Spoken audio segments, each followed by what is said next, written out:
Reformasi Dewan Keamanan PBB dan kontroversi hak veto yang hanya dimiliki 5 dari 193 negara anggota PBB kembali menjadi salah satu isu yang diangkat dalam sidang Majelis Umum PBB tahun ini.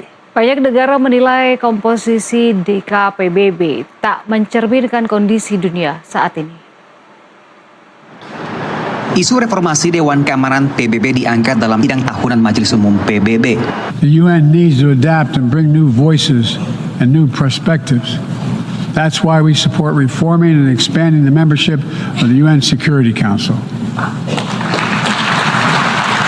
Indonesia juga mendukung reformasi DKPBB. Yang diinginkan Indonesia adalah agar Dewan Keamanan PBB itu merefleksikan situasi dunia saat ini. Sejak berdirinya PBB pada 1945, Dewan Keamanan punya 5 anggota tetap. Amerika Serikat, Inggris, Prancis, Tiongkok, dan juga Rusia yang memiliki hak veto. Masing-masing adalah negara pemenang Perang Dunia Kedua, tapi anggota PBB saat itu hanya sekitar 50. Sementara secara ekonomi pun dunia saat ini dianggap telah jauh berubah. Anggota G20 itu mayoritas dari negara selatan, dari negara-negara berkembang. Jadi itu sudah harus itu, dan sedangkan itu belum terrefleksi di dalam sistem multilateral architecture.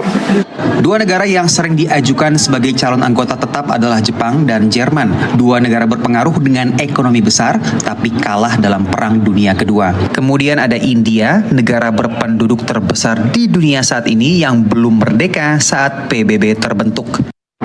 Sebelum persidangan Majelis Umum PBB, Duta Besar Amerika Serikat untuk PBB Linda Thomas-Greenfield kembali menyatakan dukungan Amerika Serikat untuk memperluas keanggotaan tetap Dewan Keamanan PBB. Kali ini Amerika Serikat menyatakan perlunya ditambah 2 anggota Afrika sebagai bagian dari keanggotaan tetap.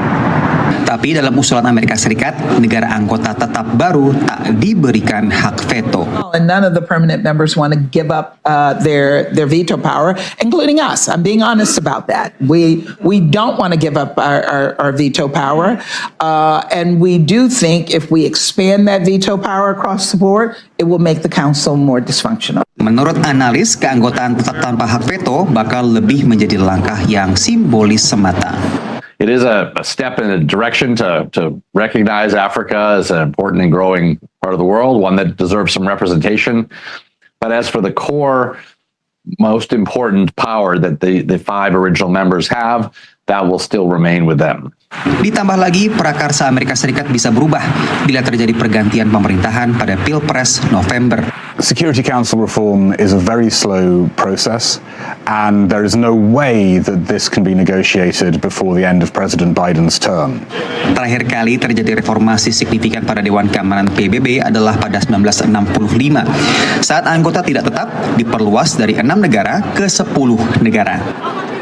Dari markas PBB di New York, Randy Wujaksana, Taris Hirziman, dan tim VOA.